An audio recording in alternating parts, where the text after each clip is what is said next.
Hello friends, स्वागत है आप सभी का एक बार फिर से आपके अपने एजुकेशनल चैनल पर। और आप हैं एजुकेशनल गुरुजी आशीष के साथ, और ये है आपके लिए ऑनलाइन वर्कशीट नंबर 23। सब्जेक्ट आपके लिए हिंदी और क्लास है 9th।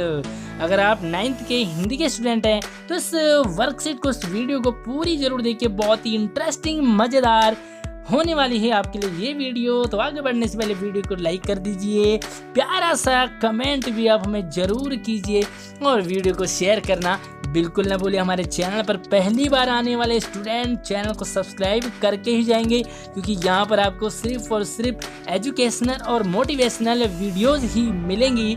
तो चलिए शुरू करते हैं। आज का जो हमारा टॉपिक है वो है रसखान के सवैये चल रहा था हमारा।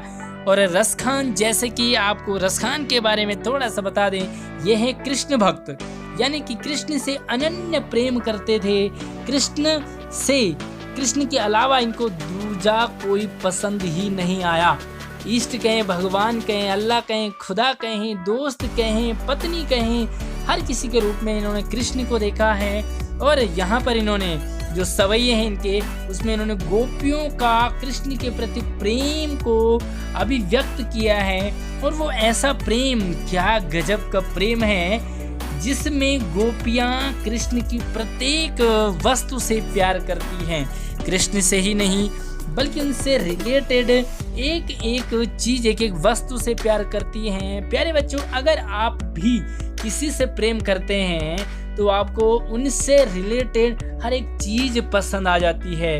उनकी हर एक स्टाइल, उनका अंदाज, उनका बोलने का, उनका चलने का, और जहाँ जहाँ वो जाते हैं सभी चीज़ें आपको उनकी पसंद होती है। तो बस यहाँ पर सेम है, गोपियाँ भी कृष्ण की हर एक चीज़ से पसंद करती हैं, क्योंकि वो कृष्ण से प्रेम करती है।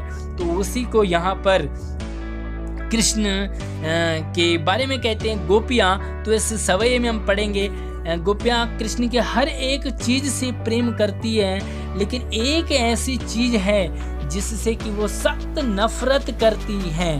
जी हाँ, अगर आपको अभी से पता है उसका नाम तो जरूर कमेंट में बताइए, वरना मैं आपको बताने तो वाला हूँ ही। तो चलिए सबसे पहले में से थोड़ा सा गा लेते हैं, आपके साथ गुनगुना लेते हैं। तो आप भी ट्राई कीजिए मेरे साथ इसे गाने की। तीसरा ये सवैया है कि मोर पखा सिर ऊपर राखियों, गुंज की माल गरे पहरोंगी, कि ओढ़ी पितंबरी लैला कुटी वन, गोधन ग्वारन संग फिरूंगी। कि मोर पखा सिर ऊपर राखियों, गुंज की माल गरे पहरोंगी, ओढ़ी पितंबरी लैला कुटी वन, गोधन ग्वारन संग फिरूंगी।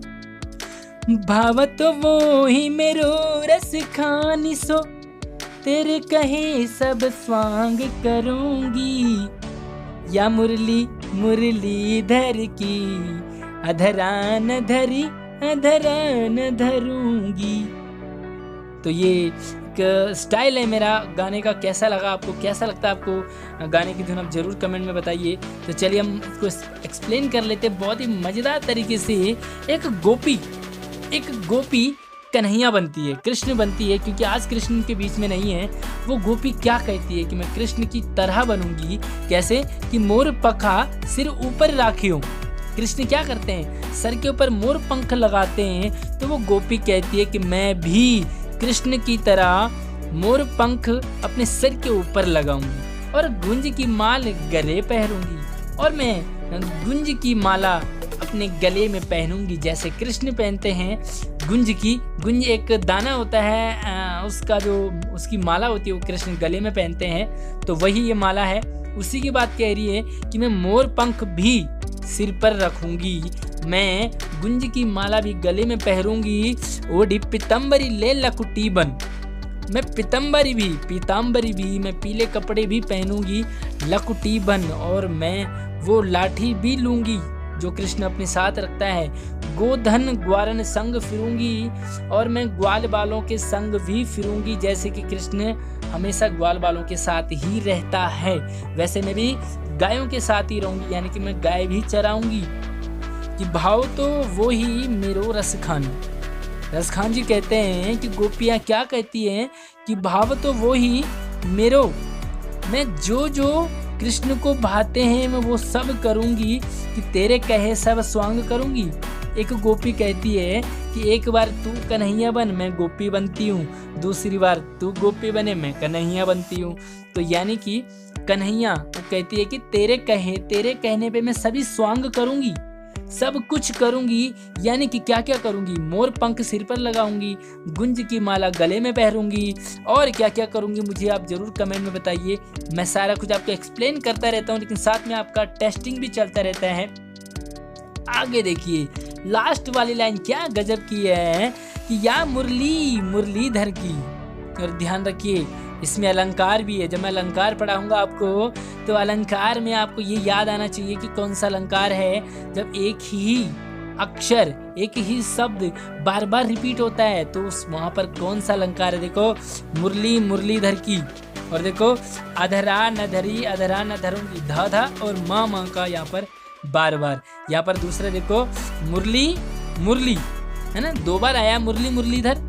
तो यहाँ पर भी जब एक ही शब्द 2 बार आता हो और उसका अर्थ अलग अलग हो, यहाँ पर देखो अधरा न धरी अधरान न धरूंगी, तो अधरान अधरान 2 बार आया है। तो इन दोनों में भी कौन सा अलंकार है अब हमें जरूर बताइए, क्योंकि यहाँ पर आपको अलंकार नहीं पढ़ाऊंगा, मैं बाद में पढ़ाऊंगा। तो चलिए क्या कहती है अंत में कि या मुरली मुरलीधर की। देखो एक मुरली मतलब है तो बांसुरी, और दूसरी है मुरलीधर की कृष्ण कन्हैया की। अधरान अधरान कहते हैं होठों पे धरी जाती है। कृष्ण जो मुरली अपने होठों पे लगाए रखते हैं। हमेशा कहते हैं कि गोपियाँ कृष्ण से तो बहुत प्रेम करती हैं, लेकिन वो उस मुरली को सौतन मानती है। सौतन यानी कि सबसे बड़ी दुश्मन कौन है, मुरली। क्यों पता है आपको तो मैं कमेंट में जरूर बताइए। मैं अधरा न धरूंगी, मैं सब कुछ करूंगी, तेरे कहे स्वांग करूंगी, लेकिन मैं जो मुरलीधर की अपने होठों से लगाए होता है वो मैं अपने होठों से नहीं लगाऊंगी। क्योंकि गोपियाँ कहती हैं, गोपियाँ चाहती हैं कि हम कृष्ण के साथ रहें, हम कृष्ण के करीब रहें, हम कृष्ण के होठों के करीब आएं, लेकिन नहीं कर सकते। क्यों? क्योंकि कृष्ण के होठों के करीब तो हमेशा क्या होती है, मुरली होती है। जबकि गोपियाँ भी चाहती है कि हमें भी कृष्ण के होठों के करीब मिले, होठों का पान करने के लिए मिले। लेकिन यहाँ पर जो कृष्ण है वो हमेशा तो मुरली को रखते हैं अपने होठों से। यहाँ पर गोपियों का तो नंबर ही नहीं आता है, तो वो सौतन कहती है मुरली को, क्योंकि वहाँ पर वो मुरली को छोड़ते नहीं हैं।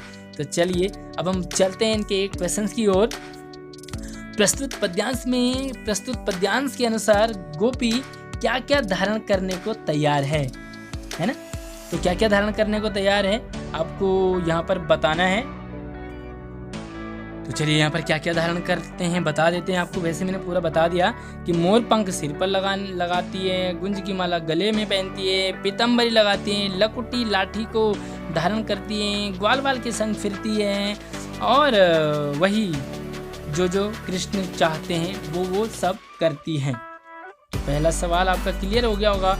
दूसरा सवाल है कि गोपी मुरली को अपने होठों पर क्यों नहीं रखना चाहती। बहुत ही इम्पोर्टेंट सवाल है इस सवैये का कि वो मुरली को अपने होठों से क्यों नहीं लगाना चाहती। क्योंकि वो सौतन कहती है, मुरली से सख्त नफरत करती है, क्योंकि हमेशा कृष्ण अपने होठों से मुरली को लगाए रखते हैं, जबकि कृष्ण के होठों से गोपियां भी लगना चाहती है। लेकिन जब तक मुरली है तब तक गोपियां कृष्ण के होठों को नहीं चूम सकती। तो बस यहाँ पर आप देखो कि वो अपने होठों पर क्यों नहीं रखना चाहती है, क्योंकि वो जलती है होठों से, मुरली को वो सौतन मानती है, मुरली से सख्त नफरत करती है। और जिससे हम सख्त नफरत करें उससे अपने होठों से बिल्कुल नहीं लगाएंगे। तो यहाँ पर आप जरूर बताइए कि वो क्यों आखिर इतना जलते हैं मुरली से। आपको क्या लगता है हमें जरूर कमेंट में बताइए। चलिए तीसरा सवाल है कि जिस पंक्ति में कवि रसखान जी का नाम आया है उस पंक्ति को लिखिए। तो बहुत आसान है, इसको आप आराम से कर लेंगे कि जिस पंक्ति में रसखान का नाम आया है उस पंक्ति को लिखना आपने। तो यहाँ पे देखो कि भाव तो वो ही मेरो रस खानी, तेरे कहे सब स्वांग करूंगी। तो आपने क्या करना है, यहाँ से लेकर के और यहाँ तक इसे बस लिख देना है, बस सिंपल सा है। तो चलिए अगला देखो, प्रस्तुत पद तथा शब्दार्थ में से बहुत पसंद किन्हीं 5 शब्दों का प्रयोग 5 वाक्य लिखिए। तो देखो मैंने आपको शब्दार्थ बताए नहीं है, आप चाहें तो यहाँ से शब्दार्थ लिख सकते हैं, लेकिन क्योंकि मैंने आपको एक एक चीज बता दी, एक एक शब्द का अर्थ बता दिया है, फिर भी आप एक बार यहाँ से नोट कर सकते हैं। देखो यहाँ पर देखो, मोर पखा मतलब मोर के पंखों से बना मुकुट, मोर पखा मोर का पंख, राखियों मतलब रखूंगी पहनूंगी, गुंज मतलब एक जंगली पौधा जैसे कि मैंने बताया, छोटा सा बीज होता है उसका फल कह सकते हैं उसे, गरे मतलब गले में, पहरूंगी मतलब पहनूंगी, पीतम्बर मतलब पीताम्बर कपड़े, पीले वस्त्र, गोधन मतलब गाय रूपी धन जो कि मक्खन है, दूध है, दही है, घी है, तो उसे गोधन कहा जाता है, ग्वारनी यानी कि ग्वालिन, ग्वालिन मतलब ग्वाल वालों के साथ भाव तो मतलब अच्छा लगना, वो ही मतलब वो सब जो कुछ है ना वो सब, स्वांग मतलब रूप धारण करना, स्वांग मतलब एक तरह से स्वरूप बनाना है ना, एक उसी के अकॉर्डिंग बन जाना।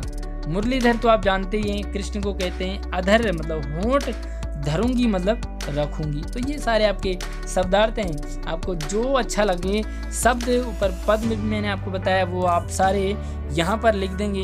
तो किस तरह से करना आपने ध्यान रखिए, एक लाइन खींचेंगे, यहाँ पर आप उस पद को या शब्द को लिखेंगे और यहाँ पर उसका वाक्य बनाएंगे, सेंटेंस बनाएंगे। तो हो सकता है आपका शब्द इतना छोटा होगा लेकिन वो 2 लाइन में वाक्य आ रहा होगा, तो दूसरे शब्द को आप 1 लाइन छोड़ करके यहाँ पे लिखेंगे दूसरे को, फिर से उसका यहाँ पर वाक्य बनाएंगे। तो प्यारे बच्चों कैसा लगा आपको हमें कमेंट में ज़रूर बताइए, और आज की वीडियो का सबसे अच्छा पार्ट आपको क्या लगा वो भी हमें कमेंट में बताइए। वीडियो को लाइक और शेयर करना और चैनल को सब्सक्राइब करना बिल्कुल न भूलिए। मिलते हैं नई वर्कशीट में, तब तक आप अपना ख्याल रखिए।